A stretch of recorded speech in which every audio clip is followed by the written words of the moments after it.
James, a big few weeks for the club and a fair few players coming in and re-signing. We start with the recruitment of Adam Cooney, which is pretty exciting to add him to our list.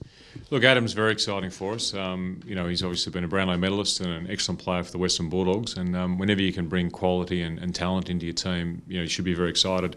Particularly when you talk about the sort of player Adam is for us. I mean, our midfield is a very good midfield, and has got some real talent in there. So to add someone with some, genuine leg speed, great ball kicking ability, who can really feed your forward line and play up forward, and also is a goal kicker, is excellent for us. And I think his ability to win his own ball is good, and it just adds something else to our midfield that we probably didn't have before to complement the players that are in there now.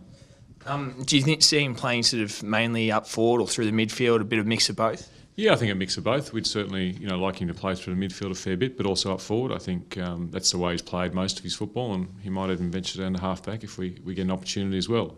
He doesn't know that yet, so you might find that out today.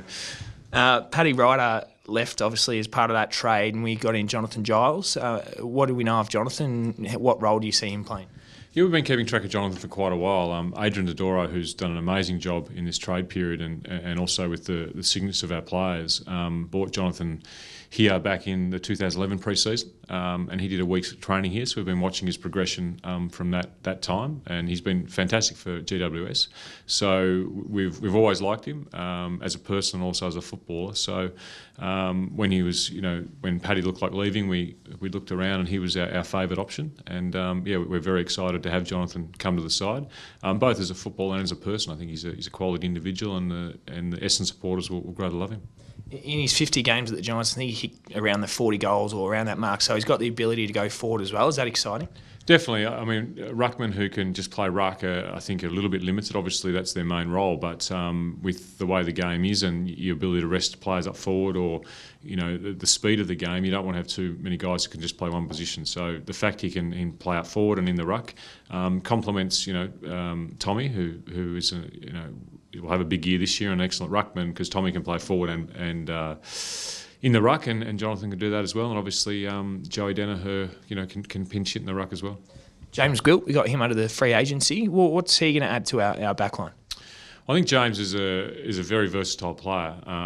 Good leg speed, can cover the ground. Played very well in finals over his time with St Kilda with Ross Lyon, and he's the sort of player that I think can play on talls and smalls, and the game, you need versatility in your side, and James brings that versatility, and another quality person who's a hard worker, and I think will slot into our side very nicely and provide our defence with the versatility, and our whole team the versatility we need. And we had a good chat to James, but also to Brendan Goddard about James, and Brendan was a huge rep for James, so that was a positive sign, and as I said, another quality person coming into our football club, which is great.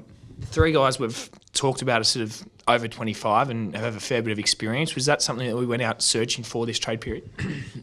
We wanted to make sure we gave the current team the opportunity to get better. We've certainly kept some picks in reserve in pick 17 and 20 to look for our future. So we're not looking totally at the next couple of years, but because we know we have to build for the future as well. But we've got a good squad of players, and we want to capitalise on those good squad of players and add some quality into the team. You're right, they are over 25 and have played some good football between them all. But I think with where our squad's at, they'll complement them well.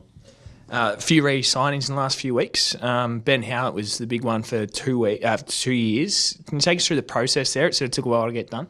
Yeah, I suppose being out of the loop for a while, I wasn't. I came back into the club sort of 3 or 4 weeks ago, and had a good chat to Ben about what he wanted to do. And there's no doubt Ben had some opportunities to leave, and back to his home state, and also a couple of opportunities here in Melbourne. So it was a terrific show of loyalty to the club by Ben, which we're very appreciative of, and shows the quality of the person. Ben's a in and under hard working player who is starting to really. Not starting, but has had a grasp of AFL football for a while. But he's very loyal to Essendon, and it was great he re-signed with us. Someone else that's very loyal, Dustin Fletcher. Can you believe that he's going around for a 23rd season? Well, I think Dustin takes loyalty to a whole new level. I can't believe that I'm only a year or two older than him and he's still playing.